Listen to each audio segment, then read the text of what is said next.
Hello friends, आज मैं आपके साथ इकोनॉमिक्स का एक और टॉपिक लेके आया हूँ और टॉपिक का नाम है access capacity under monopolistic competition. कि मोनोपोलिस्टिक कंपटीशन के अंडर एक्सेस कैपेसिटी क्या होती है और किस तरीके से हम इसको डिस्कस करेंगे।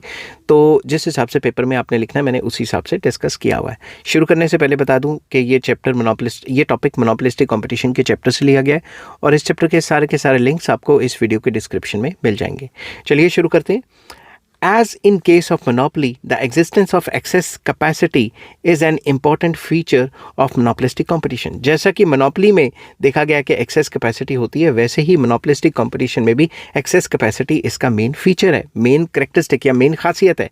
The excess capacity or unutilized capacity is a social waste and it can be explained under two headings, that is ideal output and excess capacity, and number B या second number non price competition and access capacity.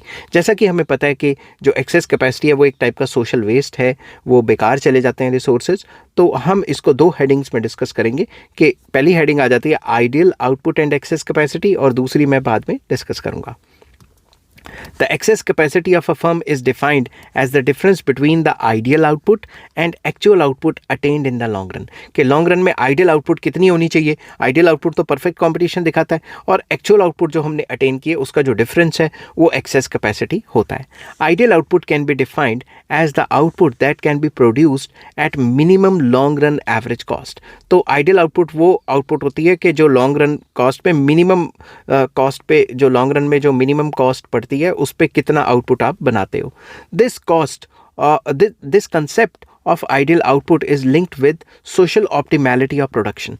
कि जो production की जो है social optimality हो रही है कि फुलर यूटिलाइजेशन हो रही है सारे रिसोर्सेज की और कॉस्टिंग मिनिमम हो रही है, इतना ज़्यादा माल बना पा रहे हो। Excess capacity is also called ideal capacity and unused capacity. Idle मतलब आइडियल नहीं, आइडल मतलब जो वेस्ट पड़ी हुई है, जो हम अनयूज्ड कर रहे हैं। 10 मशीनें हैं मगर काम 6 मशीनें ही कर रही हैं, बाकी मशीनें काम ही नहीं कर रही। तो इसको हम डायग्राम से एक्सप्लेन करेंगे। एक्स एक्सिस पे मैंने आउटपुट लिया हुआ है और वाई एक्सिस पे price and cost. In the given figure point B determines the ideal output at OQ1। ये जो पॉइंट बी है ये OQ1 क्वांटिटी जो है वो आइडियल आउटपुट है। Actual output is OQA। Actual output क्या है? OQA and ideal output is OQ1। तो एक्चुअल आउटपुट हम इतना बना रहे हैं और आइडियल आउटपुट इतनी ज़्यादा है, तो हम खुद सोचो इतना माल तो कम ही बना रहे हैं ना। The difference between the actual output OQA and the ideal output OQ1 equals QAQ1। तो ये जो QAQ1 है which is access capacity under monopolistic competition. तो मोनोपोलिस्टिक कंपटीशन के अंडर ये एक्सेस कैपेसिटी है, ठीक है। Castle's has divided access capacity in 2 parts on the basis of what is optimum from individual firms and societies point of view. तो जो Castle's थे काफ़ी एमिनेंट इकोनॉमिस्ट थे, उन्होंने ये कहा था कि हम फर्म के पॉइंट ऑफ व्यू से और सोसाइटी के पॉइंट ऑफ व्यू से अलग अलग तरीके से एक्सेस कैपेसिटी को डिस्कस कर सकते हैं। The 2 parts of the excess capacity are shown in the above figure. अभी बताता हूँ। Suppose a firm is optimally placed at point A वेयर SAC1 short and average cost 1 is tangent to its LAC whereas its ideal output is given by point C। अगर हम देखें तो ये firm जो है शॉर्ट एंड एवरेज कॉस्ट की बात हो रही है, यहाँ पे तो ये A पॉइंट पे है, मगर फर्म की जो दूसरी तरफ से बात करें जो लोएस्ट है, लोएस्ट पे तो इतनी बना रही है, ठीक है। तो लोएस्ट कॉस्ट शॉर्ट रन में लोएस्ट कॉस्ट पे तो इतना माल बनेगा ना QC, मगर अभी वो इस पे लाई कर रही है, ये चीज़ बताई गई है, ठीक है। The firm produces OK output where output is OQC। Firm जो बना रही है वो अभी बना रही है OQA, मगर अगर शॉर्ट रन के हिसाब से देखा जाए तो वो OQC बनाएगी तो उसकी जो एक्सेस कैपेसिटी है शॉर्ट रन में वो मतलब पूरी तरह से यूटिलाइज की जा सकती है। The difference between OQA and OQC that is QAQC is the first part of the excess capacity. तो शॉर्ट रन में देखें तो फर्स्ट पार्ट एक्सेस कैपेसिटी का ये निकलता है, ये वाला QAQC। समझ के बाद इतनी एक्सेस कैपेसिटी थी शॉर्ट रन में फर्म के पास। The second part of the excess capacity is associated with what is socially optimal size of the firm. तो सेकंड जो बात हम करेंगे वो सोसाइटल पॉइंट ऑफ व्यू से कि फर्म का साइज कितना बड़ा हो सकता है. A firm in monopolistic competition can expand it's scale of production to point B, which marks the minimum of shorten average cost 2 and LAC. तो मोनोपोलिस्टिक कंपटीशन में फर्म इतनी बड़ी हो सकती है कि वो B पॉइंट तक पहुंच सके, तो वो शॉर्टन एवरेज कॉस्ट 2 पे पहुंच जाएगी और इतनी बड़ी हो जाएगी कि वो इतना माल बना सके. ठीक है. That is, socially optimal output is given at point P by point P at OQ1. But a firm in monopolistic competition does not use enough resources of the society to produce at point B. मगर B point तक पहुंचने के लिए वो जो है society के resources को इतना ज़्यादा इस्तेमाल नहीं करती, वो अपने प्रॉफिट को देखती है. ठीक है. इस वजह से एक्सेस कैपेसिटी कहीं ना कहीं रह जाती है. Assuming that the firm produces at point A, the firm leaves out the prospects of producing an additional output of Q1 QC. उसे पता है कि मैं A पॉइंट पे इक्विलिब्रियम में हूँ, MCMR नीचे से काट रहे हैं, तो वो कहती है कि मैं B पॉइंट तक क्यों जाऊँ, मैं पंगे क्यों लूँ, इतना ज़्यादा माल क्यों बनाऊँ. ठीक है. This is the second part of access capacity. तो उन्होंने फर्म पॉइंट ऑफ व्यू से कहा है कि फर्म के पॉइंट ऑफ व्यू से इतनी जो है एक्सेस कैपेसिटी है और सोसाइटी के पॉइंट ऑफ व्यू से इतनी एक्सेस कैपेसिटी है. तो उन्होंने फर्म और सोसाइटी के दोनों के पॉइंट ऑफ व्यू डिस्कस किए. But however Chamberlain argues that ideal output confirming the minimum of LAC is not an attainable ideal output in monopolistic competition because product distinctiveness is a necessity and it affects both demand and cost conditions. उनका ये मानना था कि LAC के minimum तक हम नहीं पहुंच पाएंगे. मोनोपोलिस्टिक कंपटीशन में ऐसा इम्पॉसिबल सा होता है.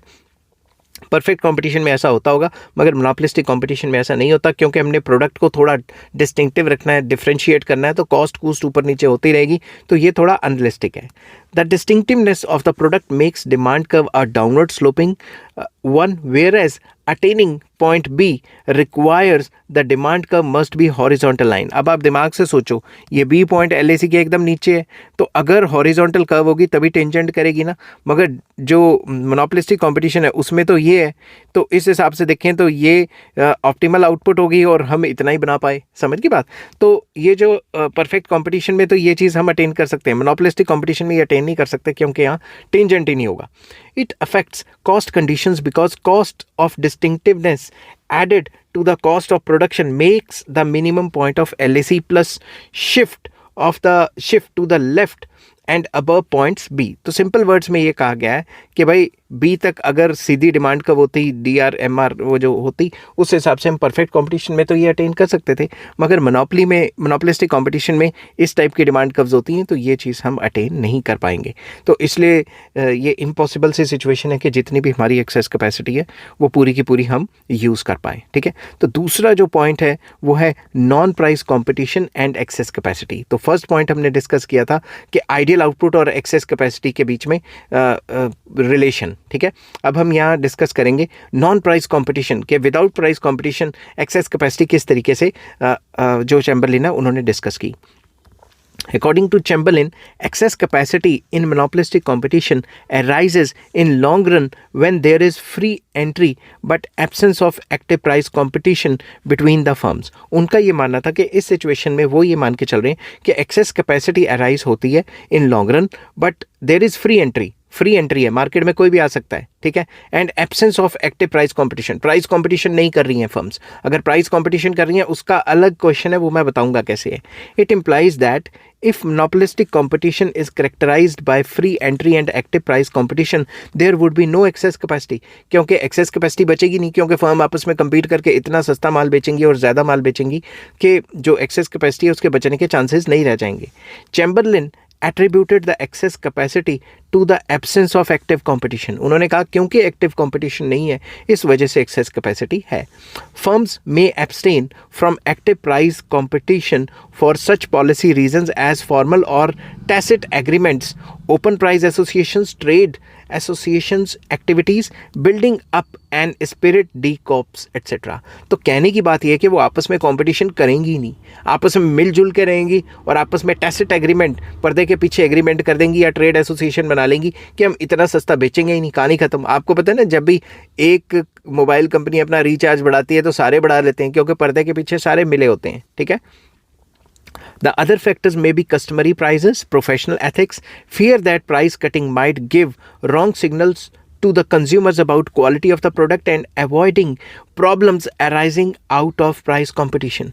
तो बाकी तरीके ये भी हो सकते हैं जिस वजह से वो अपना प्राइस नहीं गिराएं कि कस्टमरी प्राइसेस के पुराने टाइम से यही प्राइस चलते आ रहे हैं, प्रोफेशनल एथिक्स है कि हम प्राइस वॉर नहीं छेड़ेंगे, या फिर प्राइस के गिरने से कस्टमर को रॉन्ग सिग्नल जाता है कि प्राइस सस्ता हो गया तो घटिया क्वालिटी होगी, या फिर जितनी भी प्राइस कंपटीशन की जो प्रॉब्लम्स हैं उनको अवॉइड करने के लिए वो प्राइस को परेशान नहीं करेंगे, प्राइस को छेड़ेंगे ही नहीं. तो इसको भी मैं डायग्राम से एक्सप्लेन करता हूँ. Chamberlin's view that excess capacity is the result of non-price competition can be explained with the help of diagram. तो x एक्सिस पे आउटपुट दी हुई है और y एक्सिस पे प्राइस एंड कॉस्ट दिया हुआ है. Long run average cost curve जो LAC है represents the long run average cost curve which is the same for all the firms and their perceived and proportional demand curves are shown by DP and DF. तो ये जो DP है ये perceived demand curve है और ये जो DF है ये प्रोपोर्शनल डिमांड कर्व्स हैं. ठीक है, ये भी दूसरी परसीव्ड डिमांड कर्व, ये दूसरी प्रोपोर्शनल डिमांड कर्व्स. ठीक है, if there is free entry with price competition, the firms will be in equilibrium at point P, where the firm's perceived demand curve DP is tangent to LAC and their proportional demand curve DF intersects both DP and LAC.